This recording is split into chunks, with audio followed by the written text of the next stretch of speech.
How is it going, DLSU SHS? I am Danielle. And I am Akisha Tan. And you're watching Archer Ask, where we take aim right on target. We're so glad to have all of you with us as we unfold the latest topics behind the screens.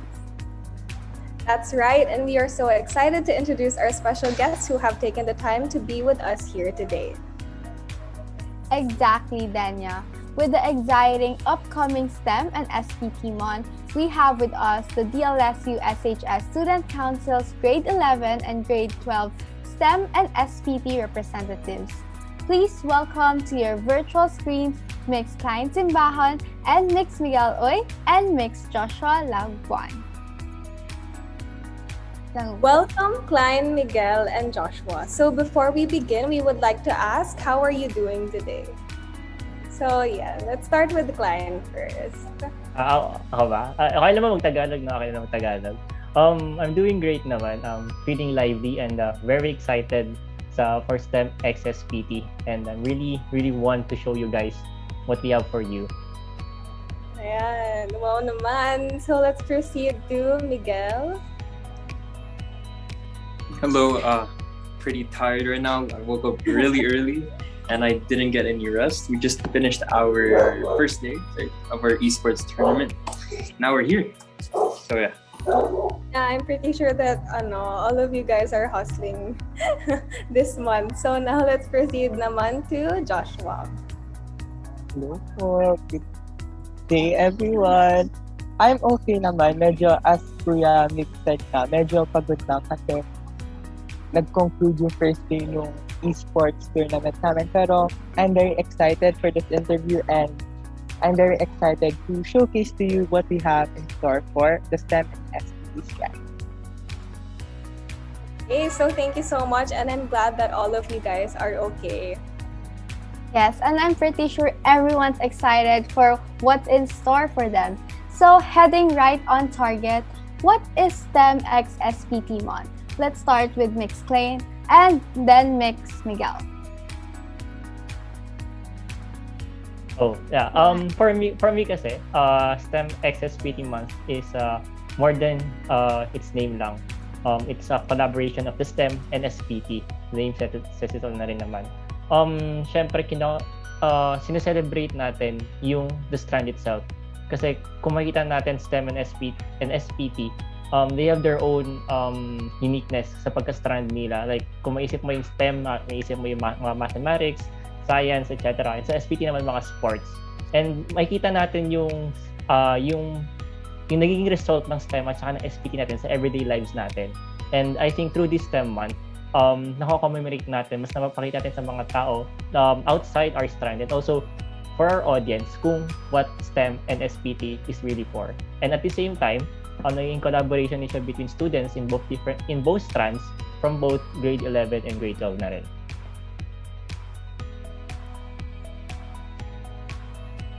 Thank you for that, Next Klein.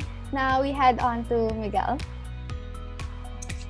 So I think Klein kind of said it all, but in my opinion, Stemx SPT Month really encaptures both strands where sure, they have two different goals, two different type of objectives, but we made it work to showcase one whole unified structure for the whole month. And later on, we will be explaining what we have prepared, or what we've prepared for the students. And yeah, we focused on unifying those two strands.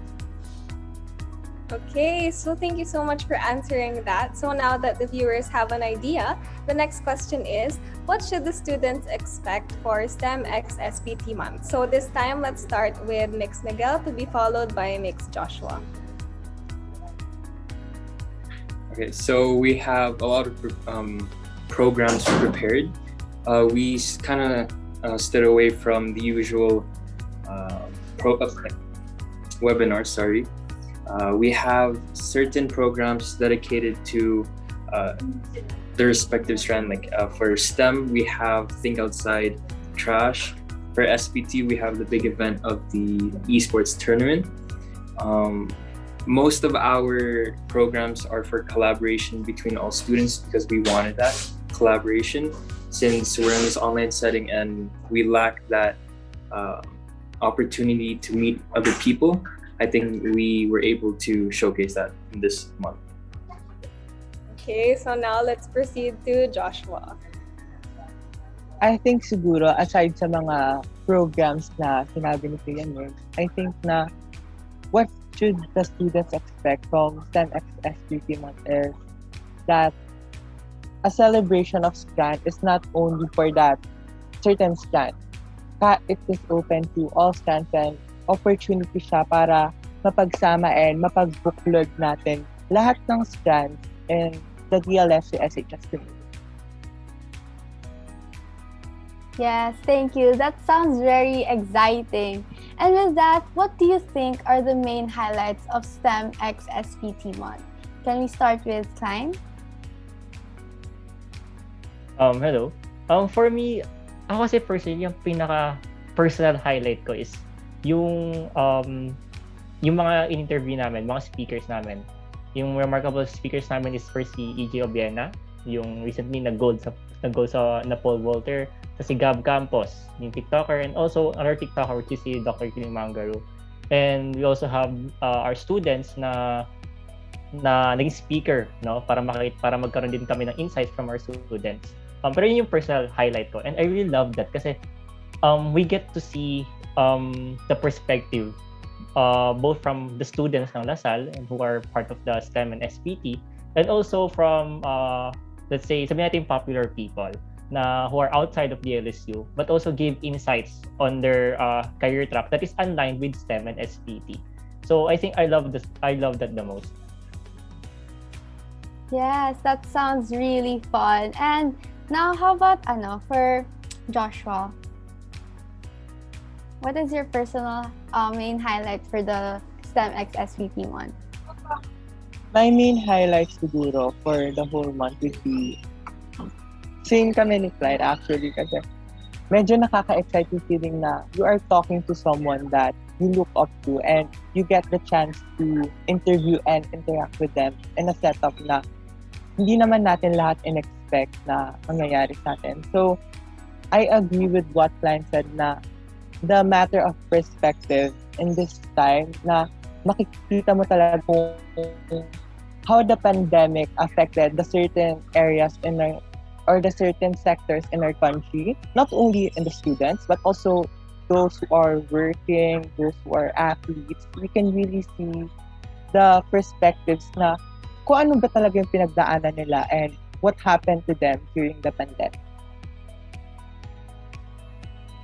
Okay, so those are definitely some moments that we can all look back on kasi of course we all know that all of you worked so hard for this event. So for the next question, as Strand representatives, can you walk us through your experiences in preparing for Stemx SPT Month? So you may answer the question first, Miguel, and then Klein can answer afterward.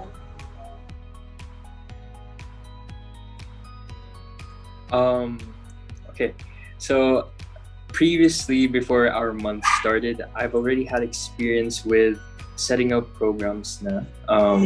But when we entered this month for our own, it really took a toll. At the beginning, I was kind of watching or standing by, trying to help in any way I could. But as soon as it came to my part of the month for the esports tournament, it took a toll. Sorry.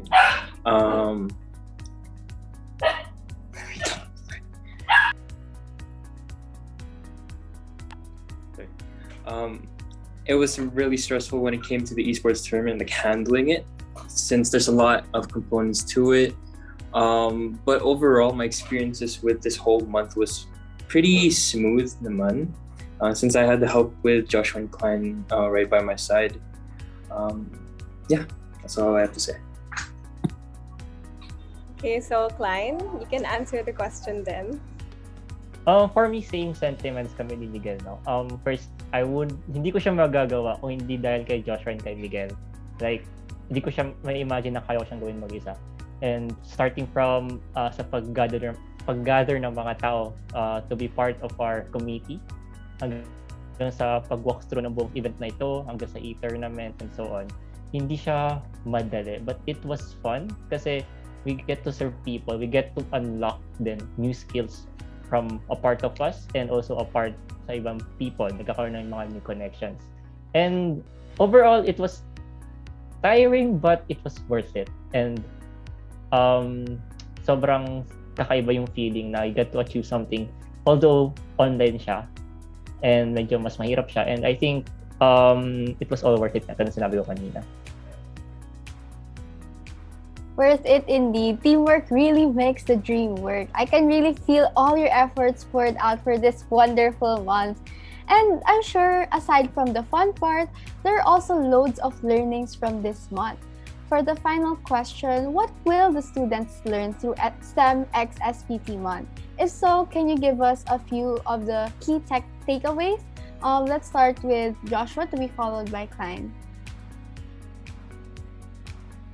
For me, siguro, the key thing na makukuha siguro nila is that even though medyo gasgas na yung line na to pero gagamitin ko. Even though na as a pandemic ka, you shouldn't let that hinder yourself and your capabilities to lead, to serve, and to study. Hindi siya magiging hadlang sa pamumuhay natin and magagamit natin siya as a stepping stone na nakalagpas kami dito. We did this na habang online setup and mas natuto kami maging adaptable, maging flexible, and to make do with what we have and make sure na we do our very best with what we have and make sure to give the student body our very best in every event. Thank you. Thank you for that. Now, Klein, would you like to add something? Actually, same answer kami ni Joshua, no? Like, dapat hindi tayo pumayag na yung pandemic is magiging hadlang para sa atin or para makapagbigay tayo, makapag-serve tayo sa mga students natin. At the same time, hindi dapat maging hadlang ang pandemic para magkaroon tayo ng mga connections with different people. I've got this saying na kung gusto mo, may paraan, kung ayaw lagi may dahilan. And kung gusto mo mag-serve, kung gusto mo magbigay para sa mga tao, gusto mo magkaroon ng connections, gagawin mo. And look what happened now. Stemx SPT Month. Gusto namin mangyari yun. Ginawa namin ng paraan even though napakaraming struggles, napakaraming problems, setbacks. Kasi gusto namin mangyari yun. We want to do it. And I think na although patapos na yung Stemx SPT Month ngayon, we could say na it was a successful month. And it was, like I said ulit kanina, worth it. Napakasaya. And I hope lang, in return din sa mga students, they also learned something within themselves. They also enjoyed and they also felt na they are in the right strand, na hindi sila nagsisi sa strand nila, hindi sila nagsisi na STEM sila, hindi sila nagsising SPT sila kasi di ba maraming tao nagsisisi, pinili nilang strand. And I hope at least through this makita nila yung halaga ng strand nila and it was masaya. That's all. Yes, thank you for that. You'll really find a way kapag gusto mo. So thank you for those insightful and amazing answers. But before we end today's session, we would like to get to know you more, and I'm sure our archers feel the same way. Indeed, Aki, and what better way than through the ever so famous Fast Talk. The rules are simple. All you have to do is answer the first thing that comes to mind as fast as you can. So we will be starting with Klein to be followed by Miguel and then Joshua. So let's start. For the first 3 questions, let's have Mix Klein. Okay, so for your... Yan, ready ka na ba? Okay, hindi. Okay. So for your first question, let's start. So name one word that perfectly describes Stemx SPT Month. One word. Remarkable. Yes, that's an interesting word choice. So name a quality that all STEM students have. Eagerness. For the next question, name a quality that all SPT students have. Oh, I'm so sorry, Miguel. Wait lang, nawala ako dun. Sabihin na natin na daring. Yun, daring. Wow, daring. So thank you for that, Klein. Miguel, are you ready? No. Let's go. Yes, let's go. Okay, so for the first one, if the stem strand has a color, what would it be and why?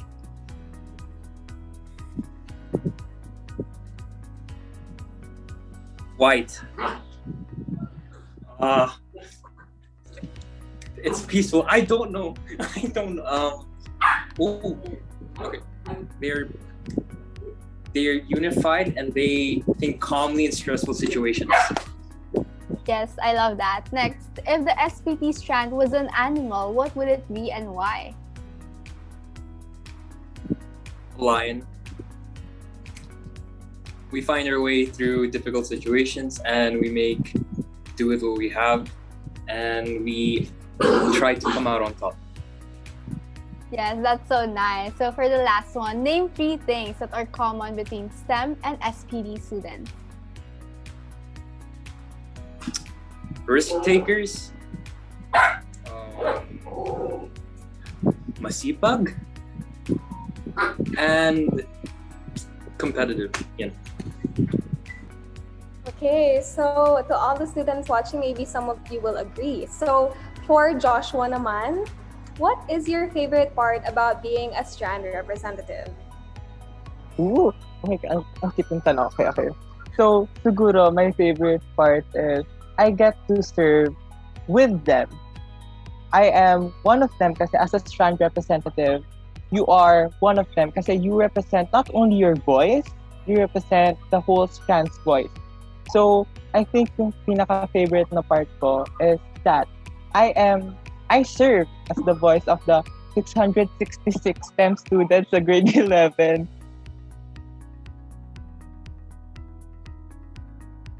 Okay, so I'm pretty sure that serving the student body is indeed very fulfilling, right? So now for the next one naman, what do you think is the main highlight of Stemx SPT Month?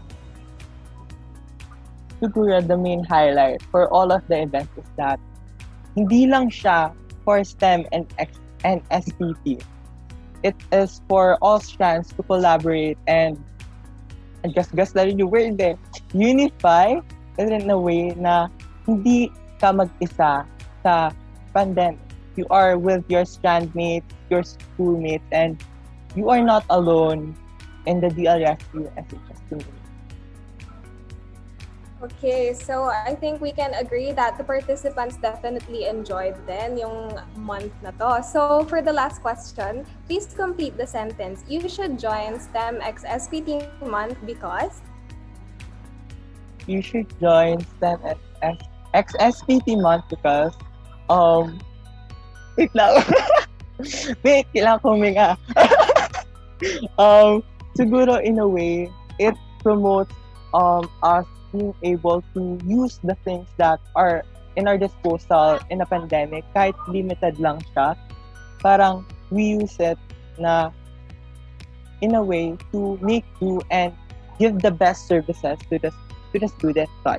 So I think na you should join STEM SPT Month kasi you will develop the adaptability to adapt your environment and kung kahit anumang learning modality na meron. Thank you! Ayan. Yes naman. Thank you so much for answering all of those questions. Yes, thank you, Klein, Miguel, and Joshua. But I'm afraid that's all the time that we have for now. As we wrap up, we are giving you the screen for any final messages. Let's start with Klein. Una sa lahat, gusto kong magpasalamat din. Una sa mga to my fellow STEM representatives. And I also would like to thank our STEM committee. And then I will also thank, syempre, STEM SPT committee. And I would, and syempre gusto kong pasalamatan yung mga students from STEM and SPT for being part, hindi lang siya as an individual, but being part of the Strand. And then thank you for all the people who let these things happen and para ma-achieve to. And for the students who also participated in our event, I hope you guys learned something. And I hope na sana it would be a remarkable event for you guys na nasalihan ninyo. Yes, thank you for that. Now, let's head on to Miguel. just have one small quote. Take it one day at a time. Take it one day at a time. You don't have to rush. Like this whole month was very stressful, but we kept our cool and we kept ourselves focused on what's important the day of. It's at or whatever. You just move on with what you have and take little steps at a time. Don't take a big leap. But right now, just take it one day at a time. Yeah. Simple yet meaningful. Yes. So for last but not the least, Joshua. Siguro, before I start, magkwento muna ako. Alam niyo kasi kagabi, parang medyo nalungkot ako na, oh my God, tatapos na pala siya. Tapos na-realize ko na, oh my God, yung hard work namin, nila Klein, ni Kuya Mig, and the whole STEM and SPT committee, the student council, parang, oh my God, we did that.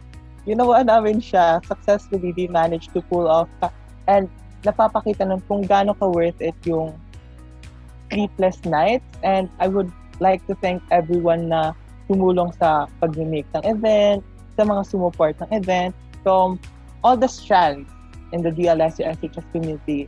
I would like to thank you for supporting the endeavor that we did, and I hope na you all learned something from it. Thank you.